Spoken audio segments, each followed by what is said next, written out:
പരീക്ഷണാടിസ്ഥാനത്തിൽ ചെയ്ത തണ്ണിമത്തൻ കൃഷിയിൽ 100 മേനി വിളവ് കൊയ്ത് ശ്രദ്ധേയനായിരിക്കുകയാണ് ഉണ്ണിക്കുഞ്ഞ് എന്ന കർഷകൻ. ഈരാറ്റുപേട്ട കുണ്ടൂർ വെള്ളൂക്കുന്നേൽ ഉണ്ണിക്കുഞ്ഞ് തന്റെ കൃഷിത്തോട്ടത്തിൽ കവുങ്ങു കൃഷിക്ക് ഇടവിളയായി തണ്ണിമത്തൻ കൃഷി ചെയ്തത് വൻ വിജയമായ സന്തോഷത്തിലാണ്. രാസവളങ്ങളും കീടനാശിനികളും ഉപയോഗിക്കാതെയാണ് പരമ്പരാഗത കർഷക കുടുംബത്തിലെ അംഗമായ ഉണ്ണിക്കുഞ്ഞ് 1 ഏക്കറോളം സ്ഥലത്ത് തണ്ണിമത്തൻ കൃഷി നടത്തിയത്. തണ്ണിമത്തൻ കൃഷി ലാഭകരമാണെന്നും കൂടുതൽ സ്ഥലത്ത് അടുത്ത വർഷം കൃഷി ചെയ്യുമെന്നും ഈരാറ്റുപേട്ടയിൽ നടന്ന കർഷക സ്വരാജ് സത്യാഗ്രഹത്തിന് നേതൃത്വം നൽകിയയാളുമായ ഉണ്ണിക്കുഞ്ഞ് പറഞ്ഞു. ഉണ്ണിക്കുഞ്ഞിന്റെ കൃഷിവിശേഷങ്ങളിലൂടെ അതിനകത്ത് നമ്മൾ കുറച്ച് ഭാഗം 1 ഏക്കർ വെച്ചാൽ നമ്മളിപ്പോൾ ട്രയലായിട്ടും ചെയ്ത് നോക്കിയതാണ്. ഇപ്പം ഇത് ഈ കമുക് കൃഷി ചെയ്തിട്ടുണ്ട്, കണ്ടില്ലേ? അതിൻ്റെ അകത്ത് നമ്മൾ അതിൻ്റെ ചുവട്ടിൽ ഇങ്ങനെ തൈ വിട്ടെന്നുള്ളൂ, നനയ്ക്കുന്ന ഭാഗത്ത്. അപ്പോൾ അത് വളർന്ന് ഉണ്ടാകുന്നതാണിത്. അപ്പം അതിന് എക്സ്ട്രാ കോസ്റ്റ് നമ്മൾ എഫർട്ട് എടുത്തിട്ടില്ല, കുറച്ച് വളം ഇടുന്നു, അതേ ഉള്ളൂ കൂടുതലായിട്ട് നമ്മൾ ചെയ്തേക്കുന്നത്. പിന്നെ 100% ഓർഗാനിക്കായിട്ട് തന്നെ ചെയ്തേക്കുന്നത്, നമ്മൾ വിഷമൊന്നും അടിച്ചിട്ടില്ല. പിന്നെ വളങ്ങൾ ജൈവ വളങ്ങളാണ് കൂടുതലും, അത്യാവശ്യം കെമിക്കൽ മാത്രം എന്ന് പറഞ്ഞാൽ വളത്തിന് വേണ്ട NPK അതുപോലുള്ള സാധനങ്ങൾ മാത്രമേ നമ്മൾ ചേർത്തിട്ടുള്ളൂ. അല്ലാതെ അതുകൊണ്ട് തന്നെ ഇത് ഭയങ്കര സ്വീറ്റാണ്. കൊണ്ടുപോയാലെല്ലാം ചെറുതാണെ പോലും അത് നല്ല വെറൈറ്റി കിരൺ എന്ന് പറയുന്നതാണ്. ഇതാ നമുക്കിവിടെ ഏറ്റവും മാർക്കറ്റ് ചെയ്യാൻ ഏറ്റവും എളുപ്പം.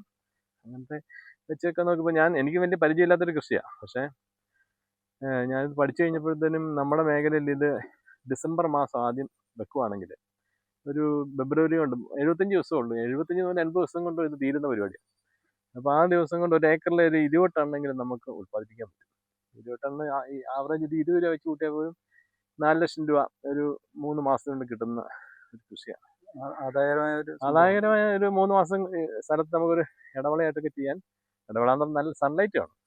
വളമൊക്കെ എങ്ങനെ ഇട്ട് കൊടുത്തു? വളം നമ്മൾ ഇത് ശരിക്കും പറഞ്ഞാൽ ഫെർട്ടിഗേഷൻ എന്ന് പറഞ്ഞാൽ ട്രിപ്പിന്റെ അകത്തൂടെ തന്നെ വിടുകയാണ് ചെയ്യുവാണെങ്കിലാണ് ഏറ്റവും കോസ്റ്റ് കുറവ്. നമുക്ക് വലിയ എഫർട്ട് എങ്ങനെയാണ് ഇവിടെ ചെയ്തത്? ഇതിൻ്റെ അകത്ത് കുറച്ച് ഭാഗം ചെയ്തുള്ളൂ. എന്താ വെച്ചാൽ അതിനുള്ള സംഗതികളെല്ലാം ചെയ്തില്ലായിരുന്നു ഞാൻ. അപ്പോൾ അടുത്ത പ്രാവശ്യം ചെയ്യുമ്പോഴത്തേനും അങ്ങനെ ചെയ്യണമെന്ന് ഓർത്തുണ്ട്. അങ്ങനെയാണെങ്കിൽ നമുക്ക് ലേബർ ഇല്ല. നമ്മൾ ഇതിൻ്റെ ചോട് തെളിച്ചു കൊടുക്കുക. ഈ പുല്ല് വളർന്ന് പുല്ലിലോട്ട് കയറി പുല്ലിൻ്റെ അകത്ത് ഈ മത്തങ്ങ ഇതുപോലെ കിടക്കണം. ഇതുപോലെ ഈ കിടക്കുവാണെങ്കിൽ എന്താ വെച്ചാൽ അല്ല പൊള്ളിപ്പോവും. സാധാരണ ഒരു കുഴപ്പമെന്ന് വെച്ചാൽ ഇത് പൊള്ളിപ്പോവുക ഈ ഓപ്പണായിട്ട് കിടന്നു കഴിഞ്ഞാൽ മൂടി കിടക്കണം, പുല്ലിൽ മൂടി കിടക്കണം. ഇത് 2 മുതൽ 8 കിലോ വരെയുള്ള മത്തങ്ങ അതിൻ്റെ അകത്ത് ഉണ്ടായിരുന്നു. എല്ലാവരും കൊണ്ടുപോയാലെല്ലാം നല്ല വീണ്ടും ഇപ്പം കടക്കാരാണെങ്കിലും അവർക്ക് ഇനിയാണെങ്കിലും കൊടുക്കണമെന്ന് പറഞ്ഞിട്ട് അവർ വിളിച്ചോണ്ടിരിക്കുക. നമുക്ക് ഇനിയിപ്പം ഓൾമോസ്റ്റ് തീരുന്നൊരു ഭാഗമാണ്. തീരാറായി. ഞാൻ ആദ്യ ഭാഗത്തൊന്നും ഞാൻ ആരും പറഞ്ഞില്ലായിരുന്നു. അത്യാവശ്യം അറിയാവുന്നവർക്ക് കൊടുക്കുന്നു, ആ രീതിയിലായിരുന്നു മാർക്കറ്റ് ചെയ്തത്. അപ്പം ഇവിടെ എത്ര വിളവെടുത്ത്? ഇപ്പൊ 3 ടണ്ണ് 5 ടണ്ണോളം കിട്ടുമായിരിക്കും. നമ്മൾ ട്രയലായിട്ട് ചെയ്തല്ലേ. ഇത് എന്ന് വെച്ചാല് പ്രൊഫഷണലായിട്ട് ഇതിപ്പോ നമ്മൾ ഇതിന്റെ ഇത്ര അകത്തിയാണ് നമ്മൾ ഇത് വെച്ചേക്കുന്നത്. ഇത് ഒരു 4 അടി അകലത്തിൽ വെച്ച് വിടണം. അങ്ങനെയാണിത് ഫുള്ളായിട്ട് പടർന്ന് കിടക്കുവാണെങ്കിൽ ഇത് 20 ടൺ നമുക്ക് ഈസി ആയിട്ട് നമുക്ക് ഉൽപ്പാദിപ്പിക്കാം. പിന്നെ 1 ഏക്കറിന് 20 ടൺ നമുക്ക് കിട്ടും. ഇത് വേണ്ട 2 ഏക്കർ മിച്ചമുണ്ട്. കുഴിക്കുള്ളിൽ നമ്മൾ ജൈവവളം കോഴിവളം കൊടുത്താൽ മതി. യാണ കൊണ്ട നല്ലതാണ്. കോഴിവളവും പിന്നെ കുമ്മായവും മസൂറി ഫോസുമാണ് നമ്മൾ മിക്സ് ചെയ്തിട്ട് ഒരു 15 ദിവസം ഇട്ട് അതിൻ്റെ പീച്ച് എല്ലാം കറക്റ്റ് ആയി കഴിയുമ്പോഴത്തേനാണ് നമ്മൾ പ്ലാന്റ് ചെയ്യേണ്ടത്. ഇത് ലേറ്റ് പ്ലാന്റിങ് ആണ്. നമ്മൾ ജനുവരി പകുതി കഴിഞ്ഞിട്ടാണ് നമ്മൾ തുടങ്ങിയത്.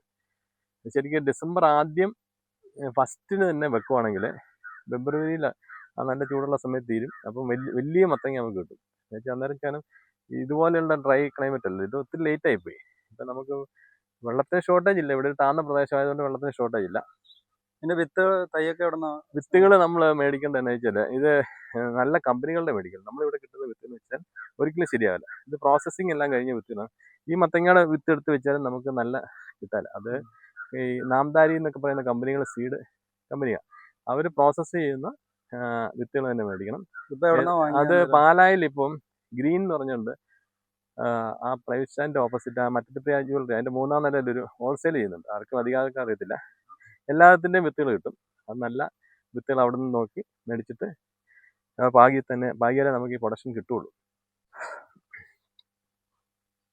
ഇപ്പം ഇന്നലെ കട്ടപ്പനയിൽ നിന്നൊക്കെ വിളിച്ചേ നമ്മളോട് ഇപ്പം തരാൻ ഇതെന്നെ പിള്ളേരുള്ളിടത്ത് ഭയങ്കര താല്പര്യം. ഇപ്പം തണ്ണിമത്തൻ ഈ പിള്ളേർക്ക് കൊടുക്കാൻ നല്ല സാധനമാണ്.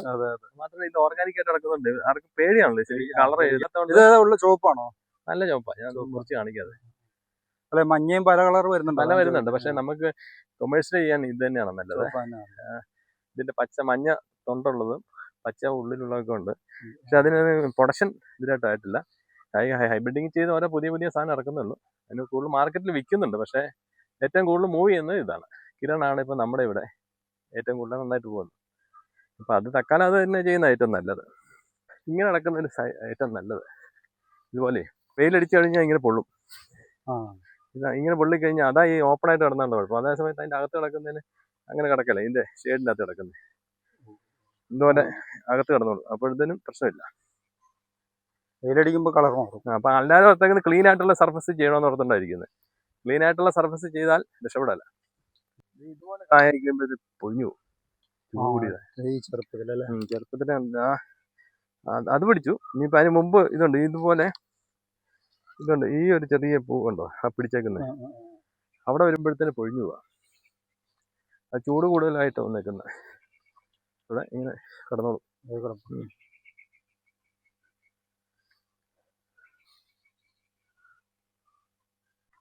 പല കൃഷികളും നമ്മൾ ചെയ്യുന്നുണ്ട്. ഇതുകൊണ്ട് മാത്രമേ ഞാൻ പറഞ്ഞ കുക്കുമ്പർ ചെയ്യുന്നുണ്ട്. ഇനിയിപ്പം വേറെ നമ്മുടെ ഫ്രൂട്ട്സ് കൃഷിയാണല്ലോ മെയിനായിട്ട്. റംബുട്ടാനുണ്ട്. അതിന്റെ മുകളിൽ നിൽക്കുന്ന മംഗോസിന. ഈ നിൽക്കുന്നത് മംഗോസിന. പിന്നെ ഇതുണ്ട് പേര നിൽക്കുന്നത്. അതില് കാണ്ടാവുന്നുണ്ടോ? പൊതിഞ്ഞിട്ടിട്ടേക്കുന്നുണ്ടല്ലോ കായ. അത് പിങ്ക് എന്ന് പറയുന്ന സാധനം നിറയുണ്ടാവും, നിറച്ചുണ്ടാവും. എല്ലാം എടുത്തു വരുക, അവന്മാരെടുത്ത് വരുക. ആൾക്കാരിപ്പോൾ മലബാറിൽ ഈ തമിഴ്നാട്ടുകാർ വരുമല്ലോ, അവരാ വന്ന് എടുത്തു പോകുന്നത്. ശരിക്കും പറഞ്ഞാൽ മംഗോസിനും അവരാണ് ശരിക്കും കോഴിക്കോട് മാർക്കറ്റിലൊക്കെ ഹോൾസെയിൽ കൊടുക്കുന്നത്. ഈ തമിഴന്മാർ ഇവിടുന്ന് എടുത്ത് ഇതുപോലെ ഇപ്പം മില്ലച്ചുമലയിലുള്ള ചേട്ടൻ്റെ അല്ലേ മറ്റേ റംബുട്ടാൻ തോട്ടം, അതൊക്കെ അവരങ്ങനെ വന്ന് എടുത്ത് പോവാ മൊത്തം. അവര് ഇതാണേലും നമ്മൾ ഏത് ഫ്രൂട്ടാണേലും എടുക്കും. അങ്ങനെ ആൾക്കാരുണ്ടെന്നേ.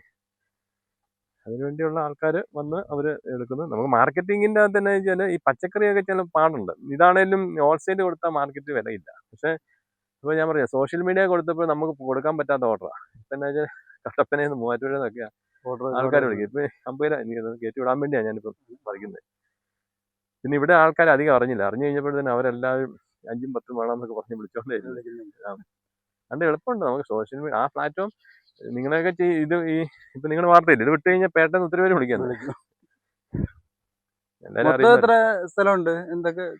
ഇതിപ്പോ എന്നാ വെച്ചാല് ഇതൊരു പണ്ട് തറവാടാണുള്ളത്.